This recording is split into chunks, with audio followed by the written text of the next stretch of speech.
এতক্ষণে আমাদের একমাত্র মেয়ে বেহুলার বিবাহ কার্য সমাপন হলো। এবার এখনো যে আমাদের কঠিন কর্তব্য পালন করতে হবে মেনকা। কঠিন কর্তব্য বুঝতে পারছো না?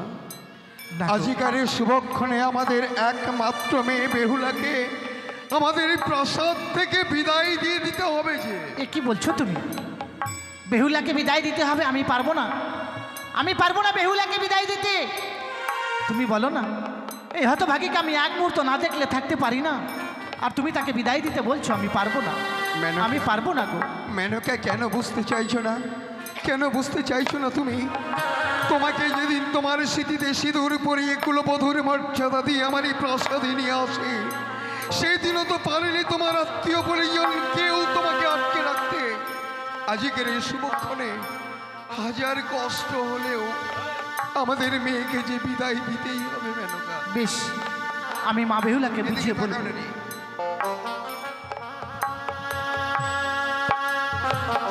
মা বেহুলা, বলো মা। তোকে একটি কথা বলবো মা। বলো। তোর বিবাহ সম্পূর্ণ হয়ে গেল মা, এবার যে তোকে বিদায় নিয়ে শ্বশুরালয়ে যেতে হবে রে মা। সে কি বলছো? হ্যাঁ বেহুলা, বিয়ের পূর্বে তো তুমি আমায় কোনোদিনও বলোনি মা সে আমায় বিদায় নিয়ে চলে যেতে হবে শ্বশুরালয়ে। তাহলে আজকে দিনে কেন এ কথা বলছো মা? বিয়ের পূর্বে কেন বলিনি জানিস মা? বিয়ের পূর্বে তোকে যদি বলতাম তুই যে বিবাহ করতে রাজি হতিস না রে মা, মা তাই তোকে বিয়ের পূর্বে বলিনি রে মা। তুমি তো জানো মা, তোমাদেরকে ছেড়ে আমি কখনো কোথাও গিয়ে থাকি। বেহুলা, আজকে দিনে তোমাদেরকে ছেড়ে আমি কি করে বিদায় নিয়ে চলে যাব? তুমি জানো না মা, তোমার হাতে কিছু খাবার না খেলে আমার পেট ভরে না। বেহুলা রে, তোমার কোলে মাথা না দিলে যে আমার ঘুম আসে না। মা কি করবো বল মা, আমরা যে নিরুপায় মা, তোর বিবাহ দিয়ে ফেলেছি রে মা। আর নারীদের একবার বিবাহ হয়ে গেলে মাতা পিতাকে পরিত্যাগ করে শ্বশুরালয়ে চলে যেতে হয় রে মা। মা, হ্যাঁ রে মা। বাবা গো, বেহুলা মা, মা যেসব কথা বলছে সত্যি? সত্যি রে মা, এটাই যে পৃথিবীর চিরাচরিত নিয়ম। মেয়েরা ছোট থেকে বাবা মায়ের গৃহে মানুষ হবে, যখনই তারা বিবাহ যোগ্য হয়ে যাবে, বিয়ে হয়ে গেলে আত্মীয় পরিজন সবাইকে ত্যাগ করে তার শ্বশুর বাড়িতে যে চলে যেতে হয় মা। বাহ, আচ্ছা আমার বিবাহ কার্য সম্পন্ন হয়ে গেছে বলে সকলে আমায় বলছো বিদায় নিয়ে চলে যেতে হবে? হ্যাঁ রে বেহুলা। কেন বাবা? আমার এই বিবাহের দিনে উজানি নগরের প্রত্যেকটি প্রজাবিন্দুরা এসেছে আমার বিবাহের অনুষ্ঠানে। হ্যাঁ মা। সকলে তো রাজপ্রাসাদেই আছে, কেন এই রাজপ্রাসাদে সকলের জায়গাটুকু হচ্ছে, এই হতভাগের জায়গাটুকু আর এখন আর হচ্ছে না বাবা? বেহুলা, বেহুলা মা, এটাই যে পৃথিবীর নিয়ম রে মা। মা তুই হয়তো জানিস না রে মা, নারীদের এটাই তো নিয়ম। পরকে আপন করে, আপনকে পর করে সংসার গড়ে নিতে হয়। তুই বললি না মা, আত্মীয় স্বজন সবাই আছে, কিন্তু দেখ না ছায়া মণ্ডপে কেউ নেই, দেখতে পাচ্ছিস? ওরা ঠিক বুঝতে পেরেছে মা, বেহুলার বিবাহ হয়ে গেলে এবার বিদায় নিয়ে চলে যাবে, তাই সবাই চলে গেল মা। বুঝতে পেরেছি। বেশ মা, ছোট থেকে লালন পালন করে তুমি আমায় বড় করেছো। হ্যাঁ বেহুলা, কোনোদিনও তোমাদের কথা আমি অমান্য করি না। আজকে তিনি যে আদেশ আমায় দেবে মা, আমি সকল আদেশ পালন করব। বেশ মা, একটি কথা বলছি মা, শ্বশুরালে গিয়ে কর্ম করতে হয়, তো তোর তো কর্ম জানা নেই রে মা। আমি তোকে কর্ম শিখিয়ে দিব, যেসব কর্ম তোকে শিখিয়ে দিব এইসব কর্ম তুই শ্বশুরালিও করবি রে মা। হ্যাঁ হ্যাঁ, হ্যাঁ মা। বলো না মা, আমায় কি কর্ম করতে হবে? বলি ও মা বেহুলা, ওরে জামা তুই বানিয়া রঘুরে,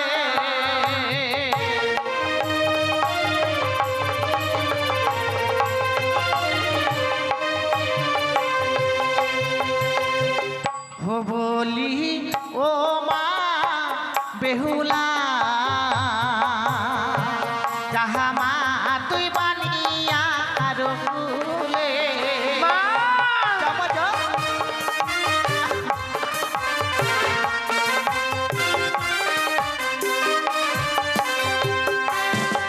ওরে সকালে বেলা ও মা বেহুলা, মা তুই দিবি ঝাড়ো ঝাঁটি,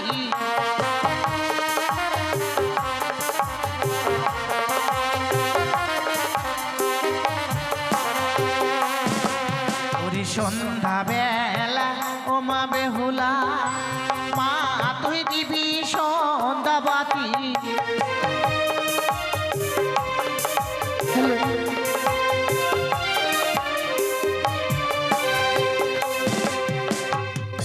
সন্ধ্যাবাতি দিলে কি হয় জানিস মা? সেই ঘরে বিরাজ করে লক্ষ্মী আর সরস্বতী মা। মা!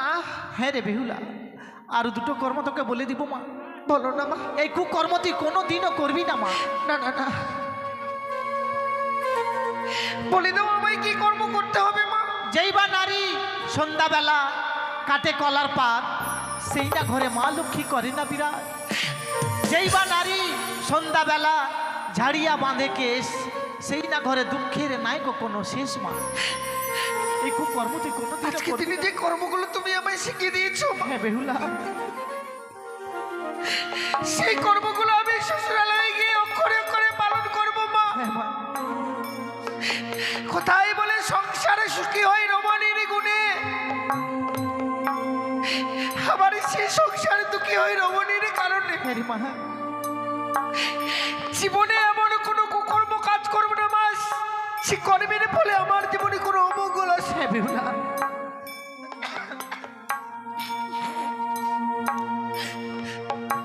বাবা,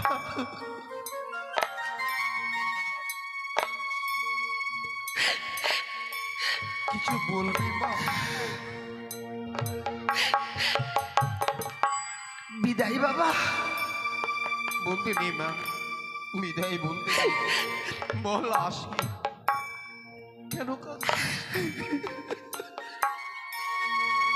এই দাম্পত্য জীবনের চলার পথে যদি এমন করে চোখের জল ফেলে কাঁদিস, তাহলে যে তোর জীবন চলার পথটাই পিছল হয়ে যাবে। জানো বাবা, তোমাদের কাছ থেকে বিদায় নিতে গিয়ে না আমার এই বুকের পাঁজরগুলো না ভেঙে টুকরো টুকরো হয়ে যাবে। আমি জানি, আমি সব জানি রে মা, আমি সব জানি। বিদায়কালে তোমায় কয়েকটি কথা বলে যাবো মা। বেশ বল না মা। বাবার তো বয়স হয়েছে, হ্যাঁ বেহুলা, মানুষটাই এত দুশ্চিন্তায় থাকে যে সময় মতো দুমুঠো খাবার খেতে পারে না মা।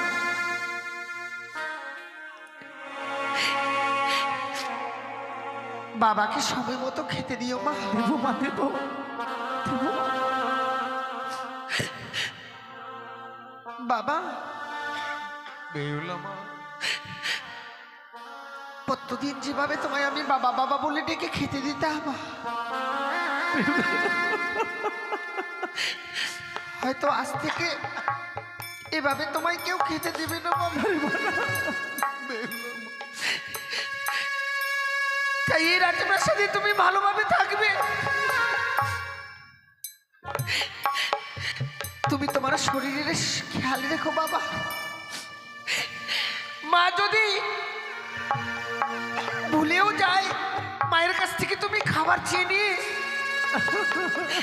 সময় মতো খাবারটুকু খেয়ে নিও বাবা। আমি তোকে কথা দিচ্ছি না, তুই যে নির্দেশগুলো আমায় করে যাচ্ছিস প্রত্যেকটা নির্দেশ আমি অক্ষরে অক্ষরে পালন করব। সত্যি বাবা, আমার বিয়ে অনুষ্ঠান হয়ে যাবার পর সঙ্গে সঙ্গে দেখলাম আমাকে ছেড়ে সকলে যেন নিজে নিজে গিয়ে গিয়ে প্রবেশ করে নিল। কিন্তু যে প্রজাবিন্দুরা আছে সকলে যেন আমার দিকে মনের মতনে চেয়ে আছে, যে আছে বেহুলা বিদায় নিয়ে চলে যাবে শ্বশুরালয়ে। এই বিদায়কালে তোমরা আমায় পাঠ করে আশীর্বাদ করো বাবা।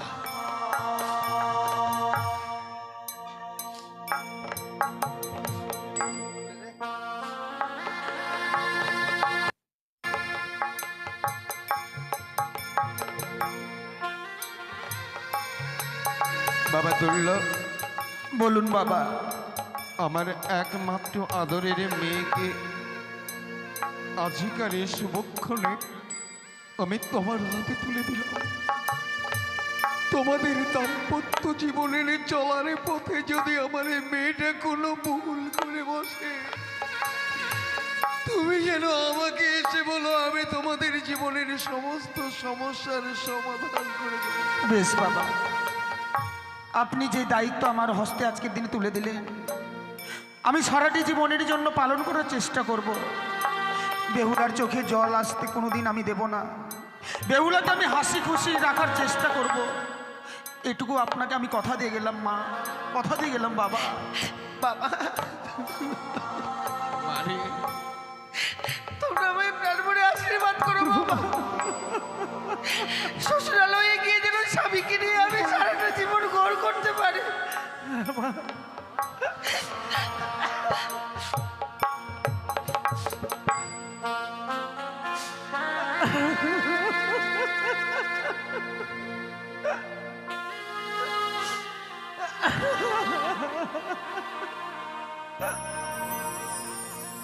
বিদায় মা, বিদায় মা। জানি না জীবনে আর কোনোদিনও ফিরে আসতে পারবো কিনা। আজকের দিনের এই বিদায় মনে হয় আমার জীবনের শেষ বিদায় মা। অমন করে বলতে নেই। বিদায়ও জানি নগরের বাবা মায়েরা বিদায় গো। বিদায় বেলা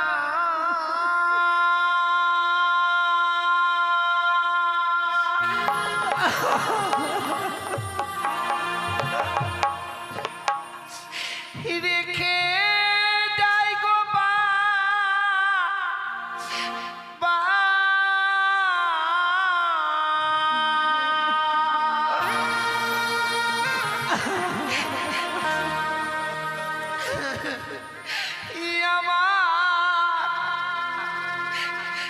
ব্যথা ভরা আখি জল ও গো মাতা,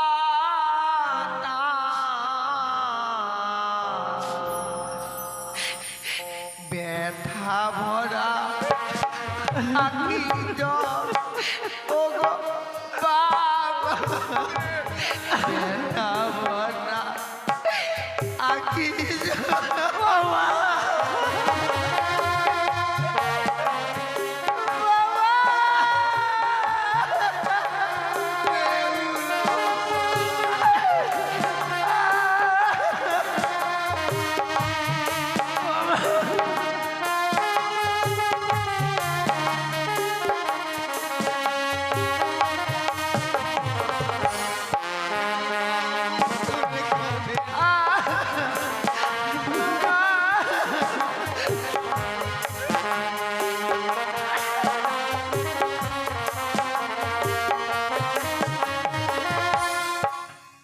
আশীর্বাদ দাও বাবা মোরে, আবার আসি যেন ফিরে।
তুমি অমন করে কেঁদো না,